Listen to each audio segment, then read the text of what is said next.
حضرت ابراہیم علیہ السلام عراق کے مشہور شہر بابل میں پیدا ہوئے۔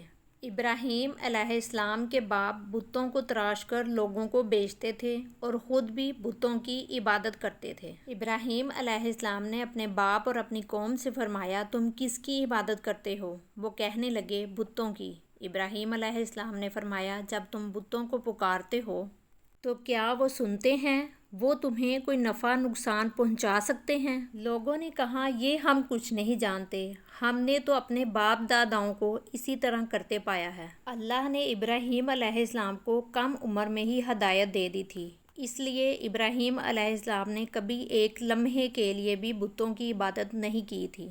ابراہیم علیہ السلام نے اپنے باپ کو سمجھانے کی بہت کوشش کی اور فرمایا، ابا، مجھے ایسا علم ملا ہے جو آپ کو نہیں ملا، اس لیے میرے ساتھ ہو جائیں، میں آپ کو سیدھا راستہ دکھاؤں گا۔ ابا، شیطان کی عبادت نہ کریں، بے شک شیطان اللہ کا نافرمان ہے۔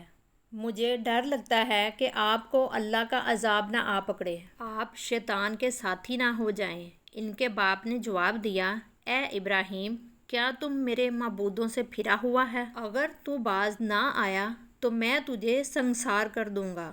تو مجھ سے دور چلا جا اور کبھی نظر نہ آنا۔ ابراہیم علیہ السلام نے اپنے باپ سے فرمایا، آپ پر سلامتی ہو، میں اپنے رب سے آپ کے لیے بخشش طلب کرتا رہوں گا۔ والد کے سخت جواب کے بعد ابراہیم علیہ السلام نے ان سے علیحدگی اختیار کر لی۔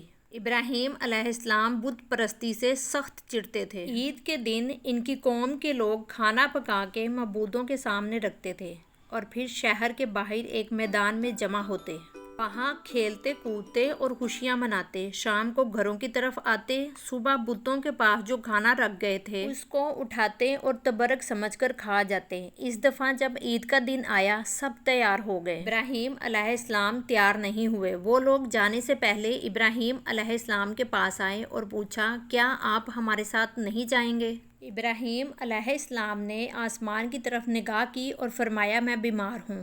وہ لوگ ابراہیم علیہ السلام کو چھوڑ کر چلے گئے۔ ابراہیم علیہ السلام ان بتوں کے پاس گئے، دیکھا کہ ان کے سامنے کھانا پڑا ہے اور ان بتوں نے اس کھانے کو چھوا تک نہ تھا۔ ابراہیم علیہ السلام انہیں مخاطب کر کے کہا، یہ اتنا کھانا تمہارے سامنے پڑا ہے، تم اسے کھاتے کیوں نہیں؟ تمہیں کیا ہو گیا ہے؟ بات تک نہیں کرتے؟ پھر پوری طاقت سے کلہاڑا مار کر ان کے ٹکڑے ٹکڑے کر دیے، لیکن بڑے بت کو چھوڑ دیا۔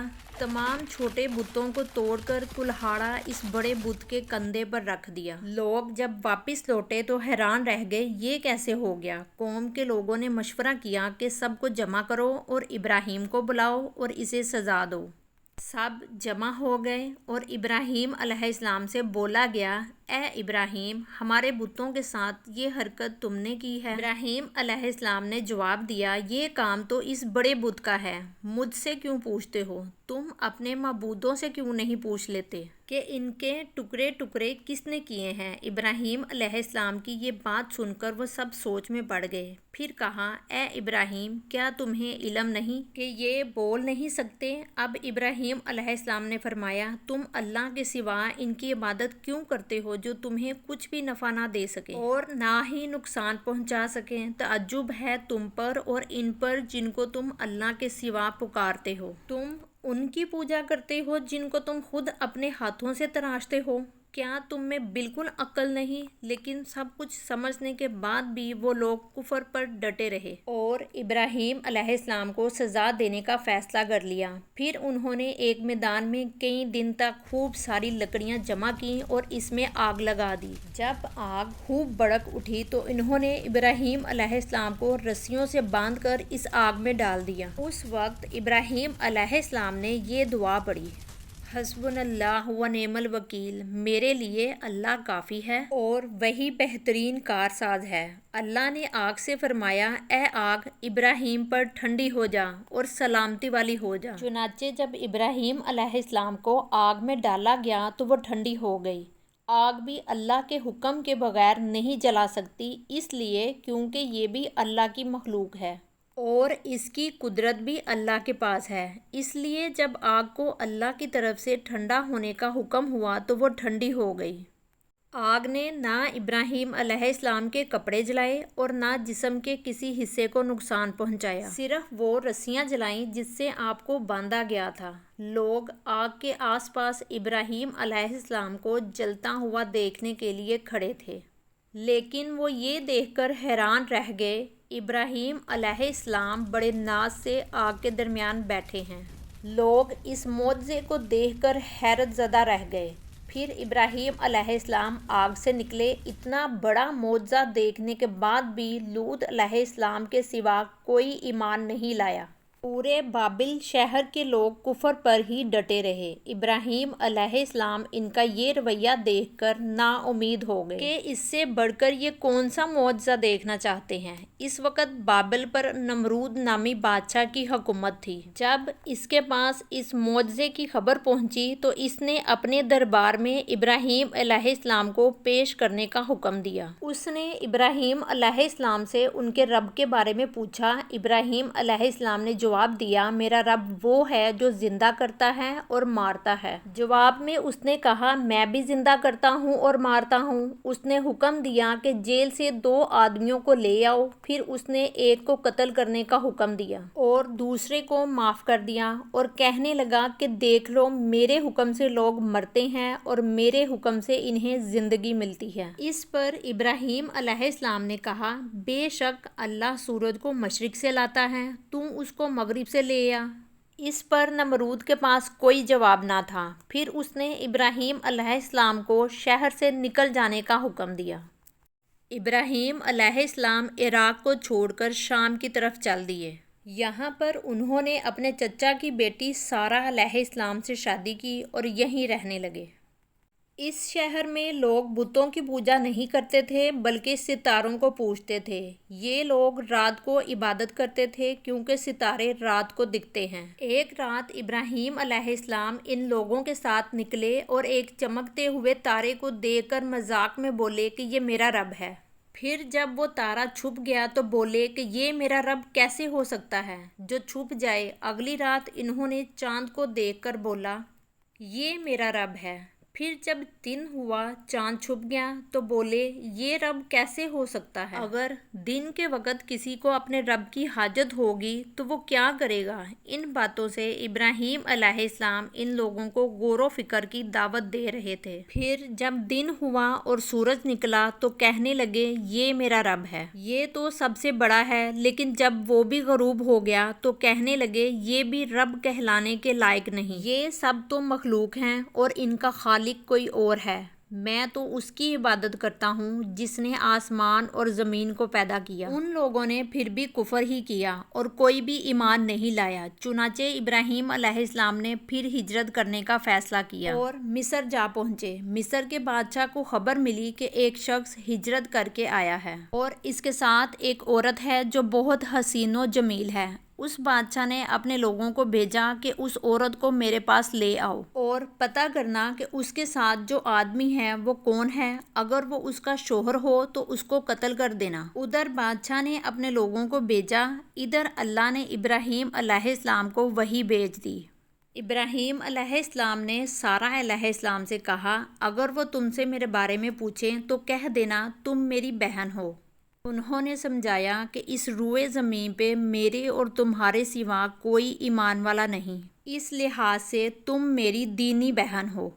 اس ظالم بادشاہ نے سارہ علیہ السلام کو محل میں بلا لیا۔ جب اس نے سارہ علیہ السلام کے ساتھ بدکاری کرنے کے لیے ہاتھ آگے بڑھائے تو سارہ علیہ السلام نے اللہ سے دعا کی اور دعا کی برکت سے بادشاہ کا ہاتھ جم گیا، بری طرح چیخنے لگا اور اس کے سارے ملازم بھی آ گئے۔ یہ دیکھ کر سارہ علیہ السلام ڈر گئیں اور سوچا، اگر یہ مر گیا تو لوگ سوچیں گے کہ میں نے اسے قتل کیا ہے۔ پھر انہوں نے اسے نجات دینے کے لیے اللہ سے دعا کی اور پھر بادشاہ کا ہاتھ ٹھیک ہو گیا۔ اس نے پھر سے وہی حرکت کی، اس کا ہاتھ پھر سے جم گیا۔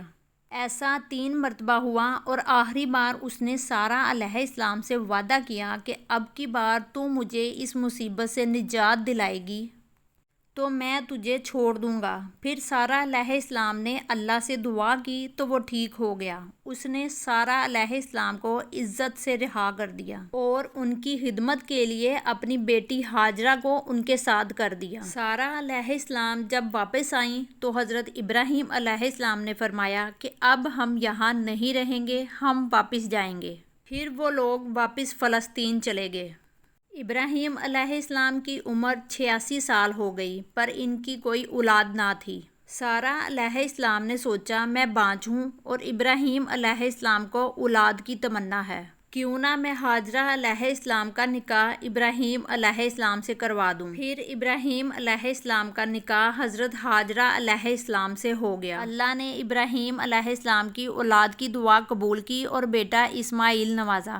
پھر اللہ کا حکم ہوا کہ اپنی بیوی ہاجرہ علیہ السلام اور بیٹے اسماعیل علیہ السلام کو لے کر مکہ روانہ ہوں۔ مکہ ایک بالکل بنجر جگہ تھی۔ یہاں پر ابراہیم علیہ السلام نے اپنے بیوی اور بچے کو چھوڑ کر جانے لگے تو ہاجرہ علیہ السلام کو بہت حیرانی ہوئی اور وہ اپنے شوہر کو پوچھنے لگیں، اے ابراہیم، ہمیں کہاں چھوڑ کر جا رہے ہو؟ یہاں نہ پانی ہے، نہ خوراک، نہ انسان۔ ابراہیم علیہ السلام نے کوئی جواب نہیں دیا اور چلتے رہے۔ ہاجرہ علیہ السلام ان کے پیچھے چلتی رہیں اور سوال کرتی رہیں، ہمیں کس کے حوالے کر کے جا رہے ہو؟ یہ تو بالکل بے آباد جگہ ہے۔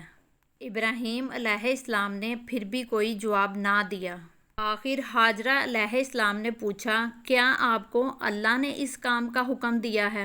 ابراہیم علیہ السلام نے فرمایا، ہاں۔ تب سیدہ ہاجرہ مطمئن ہو گئیں اور بولی، اگر یہ بات ہے تو اللہ ہمیں ضائع نہیں ہونے دے گا۔ خوراک اور پانی چند دن میں ختم ہو گیا، پانی کا ایک بھی قطرہ نہ بچا۔ خوراک نہ ملنے کی وجہ سے ماں کا دودھ بھی خشک ہو گیا، بچہ بھوک سے بلکنے لگا۔ ہاجرہ علیہ السلام اپنے بچے کو بھوک سے روتا ہوا نہیں دیکھ سکتی تھی، اس لیے انہوں نے بچے کو وہیں چھوڑا اور پاس کی پہاڑی صفا کی طرف دوڑی کہ شاید کسی طرف سے پانی یا خوراک نظر آ جائے یا کسی انسان کی جھلک نظر آ جائے۔ جب کچھ نظر نہ آیا تو نشیب کی طرف پہنچی۔ جب انہیں بچہ نظر آنا بند ہو گیا تو تیزی سے مروہ کی پہاڑی کی طرف دوڑی، وہاں بھی کچھ نظر نہ آیا۔ خیال آیا کہ پھر سے کوشش کرنی چاہیے۔ اس طرح انہوں نے صفا اور مروہ کے درمیان 7 چکر لگائے۔ اللہ کو ہاجرہ علیہ السلام کی ادا پسند آئی اور اللہ نے ہاجرہ علیہ السلام کی اس سنت کو برقرار رکھنے کے لیے اسے حج کا حصہ بنا دیا۔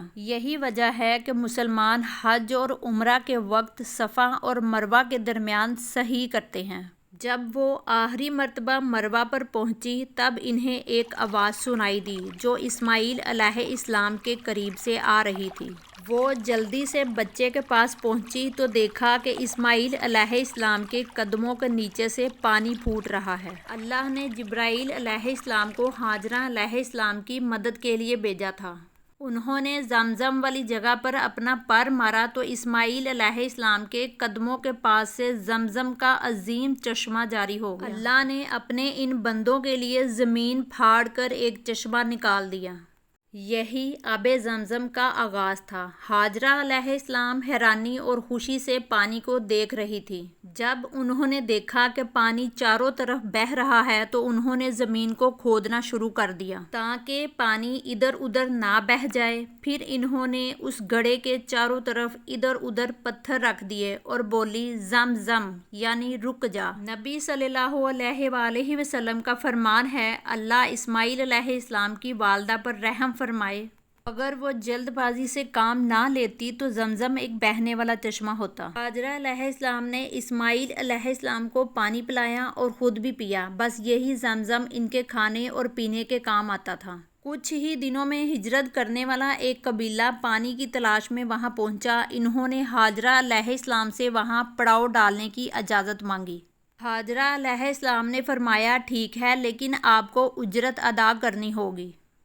قبیلے کے لیے یہ سستا سودا تھا، انہوں نے فوراً حامی بھر لی۔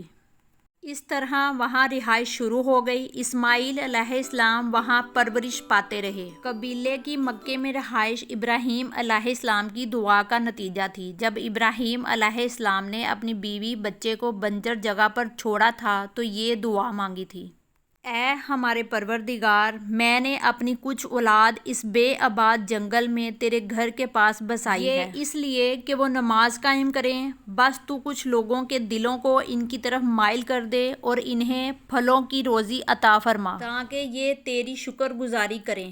دن گزرتے رہے اور اسماعیل علیہ السلام مکہ میں بڑے ہوتے رہے۔ ابراہیم علیہ السلام ہر سال 1-2 بار اپنے گھرانے کی دیکھ بھال کے لیے چکر لگاتے تھے۔ جب اسماعیل علیہ السلام نے ہوش سنبھالا تو ایک بار پھر آزمائش کا وقت آ گیا۔ ابراہیم علیہ السلام نے خواب میں دیکھا کہ وہ اسماعیل علیہ السلام کو ذبح کر رہے ہیں۔ ان کی نیند کھل گئی۔ ابراہیم علیہ السلام جانتے تھے کہ انبیاؤں کے خواب اللہ کی طرف سے وحی ہوتے ہیں، لہٰذا انہوں نے اس خواب کے مطابق عمل کرنے کا ارادہ کر لیا۔ ابراہیم علیہ السلام نے اسماعیل علیہ السلام سے فرمایا، میرے پیارے بیٹے، میں نے خواب میں دیکھا ہے کہ میں تمہیں ذبح کر رہا ہوں، تم بتاؤ کہ تمہاری کیا رائے ہے؟ اسماعیل علیہ السلام نے فرمایا، اے ابا جان، آپ کو جو حکم ملا ہے اس کو کر گزریں، انشاءاللہ آپ مجھے صبر کرنے والوں میں پائیں گے۔ باپ بیٹے دونوں اللہ کا حکم پورا کرنے کے لیے پیش ہو گئے۔ اسماعیل علیہ السلام نے اپنے والد سے فرمایا، جب آپ مجھے ذبح کرنے لگیں تو میری پیشانی زمین پر رکھ دیجیے گا تاکہ آپ کو میرا چہرہ نہ نظر آئے اور کہیں آپ کے ہاتھ رک نہ جائیں۔ ابراہیم علیہ السلام نے ایسا ہی کیا اور آنکھوں پر پٹی باندھ لی۔ اب انہوں نے چھری پکڑ کر گردن پر چلا دی لیکن چھری نے گردن نہ کاٹی۔ ابراہیم علیہ السلام نے زور لگایا تو انہوں نے ایک دمبے کی آواز سنی۔ ابراہیم علیہ السلام نے حیران ہو کر پٹی کھولی تو دیکھا ایک دمبا کٹا ہوا ہے۔ اسماعیل علیہ السلام دور کھڑے مسکرا رہے ہیں۔ اللہ نے ابراہیم علیہ السلام کو آزمایا اور ابراہیم علیہ السلام اللہ کے ایک حکم پہ اپنے اکلوتے بیٹے کو قربان کرنے کے لیے راضی ہو گئے، وہ بھی وہ بیٹا جو انہیں 86 سال کی عمر میں پوری زندگی بے اولاد رہنے کے بعد ملا تھا۔ اللہ ظالم بادشاہ نہیں، اللہ نے ابراہیم علیہ السلام سے ان کے بیٹے کو نہیں چھینا بلکہ جبرائیل علیہ السلام کو بھیج کر اسماعیل علیہ السلام کی جگہ جنت کا ایک خوبصورت دمبا قربان کر دیا۔ اس کے بعد سے اللہ نے دنیا بھر میں ابراہیم علیہ السلام کی اس سنت کو زندہ رکھا اور آج بھی دنیا بھر میں مسلمان حج کے موقع پر قربانی کرتے ہیں تاکہ اللہ کی راہ میں ابراہیم علیہ السلام کی طرح قربانی کرنے کا جذبہ پیدا ہو، ایک اکلوتے بیٹے کی قربانی کے لیے تیار ہو جانے کے صلے میں۔ اور سارہ علیہ السلام کی عظمت اور نیکی کے بدلے اللہ نے انہیں ایک اور بیٹے اسحاق کی خوشخبری دی۔ تب ابراہیم علیہ السلام 120 سال کے تھے اور سارہ علیہ السلام 90 سال کی تھی، دونوں پر بڑھاپا طاری ہو چکا تھا۔ اللہ نے یہ خبر سنانے کے لیے فرشتے بھیجے۔ فرشتوں نے ابراہیم علیہ السلام کو سلام کیا اور بیٹے اسحاق علیہ السلام کی خوشخبری دی۔ یہ سن کر سارہ علیہ السلام بہت حیران ہوئیں، کہنے لگیں، کیا میں بچہ جنوں گی حالانکہ میں بانجھ ہوں، میرے خاوند بوڑھے ہو چکے ہیں؟ یہ تو حیرت کی بات ہے۔ اس پر فرشتوں نے کہا، اللہ کے فیصلوں پر تعجب نہ کیجیے، یہ تو اللہ کی آپ پر رحمت ہے، بے شک وہ قابل تعریف ہے۔ ابراہیم علیہ السلام اسماعیل علیہ السلام سے ملنے مکہ آتے رہتے تھے۔ ایک مرتبہ انہوں نے فرمایا، اے میرے بیٹے، اللہ تعالیٰ نے مجھے حکم دیا ہے کہ اس مقام پر اللہ کا گھر تعمیر کرنا ہوگا۔ اسماعیل علیہ السلام نے فرمایا، میں حاضر ہوں۔ پھر ابراہیم علیہ السلام اور اسماعیل علیہ السلام نے مل کے کعبہ کی تعمیر کی۔ جب وہ بیت اللہ کی بنیادوں کو بلند کر رہے تھے تو دعا مانگ رہے تھے، اے ہمارے رب، ہماری محنتوں کو قبول فرما، تو دعا کو سننے والا جاننے والا ہے، اور ہمیں اپنا فرما بردار بنا، ہماری اولاد میں سے بھی ایک فرما بردار گروہ بنا، اور ہمیں عبادت کا طریقہ سکھا اور ہم پر رجوع فرما، کیونکہ تو ہی توبہ قبول کرنے والا اور رحم فرمانے والا ہے۔ اے ہمارے رب، ان پر انہی لوگوں میں سے ایک رسول بھیج جو ان پر تیری آیت کی تلاوت کرے اور تیری کتاب اور حکمت سکھائے اور انہیں پاک کرے، یقیناً تو غائب اور حکمت والا ہے۔ تعمیر کے وقت اللہ نے جنت سے ایک پتھر بھیجا تھا جس کا نام حجر اسود تھا۔ یہ پتھر نہایت سفید تھا۔ اب یہ پتھر لوگوں کے گناہوں کی وجہ سے کالا ہو گیا ہے۔ تعمیر کے وقت ابراہیم علیہ السلام ایک پتھر پر کھڑے ہوئے، وہ ننگے پیر تھے۔ اسی وقت پتھر پگھل گیا اور پتھر پر ان کے پیروں کے نشانات آ گئے۔ اس پتھر کو آج مقام ابراہیم کہا جاتا ہے اور آج بھی لوگ اسے دیکھ سکتے ہیں۔ اس طرح کعبہ تعمیر ہوا۔ اللہ نے ابراہیم علیہ السلام کو حکم دیا کہ لوگوں میں حج کا اعلان کرو۔ اس پر ابراہیم علیہ السلام نے فرمایا، اے اللہ، میری آواز بھلا کس کس تک پہنچے گی؟ اللہ نے جواب دیا، آپ کے ذمے آواز لگانا ہے، پہنچانا ہمارا کام ہے۔ پھر ابراہیم علیہ السلام عرفات کے پہاڑ پر چڑھے اور آواز لگائی، لوگو بیت الحرم کا حج کرو۔ اس کی برکت سے اللہ نے بیت الحرم کی محبت لوگوں کے دلوں میں ڈال دی، جس کی وجہ سے آج تک ہر کوئی حج اور عمرہ کی خواہش رکھتا ہے اور ہزاروں لوگ ہر سال بیت اللہ کا حج کرنے کے لیے آتے ہیں۔ ابراہیم علیہ السلام نے 175 سال کی عمر میں وفات پائی۔ ابراہیم علیہ السلام پر بہت آزمائشیں آئیں، پر ہر معاملے میں ابراہیم علیہ السلام اللہ کے وفادار رہے۔ اسی لیے اللہ نے ابراہیم علیہ السلام کو خلیل الرحمن کے لقب سے نوازا، یعنی اللہ کا دوست۔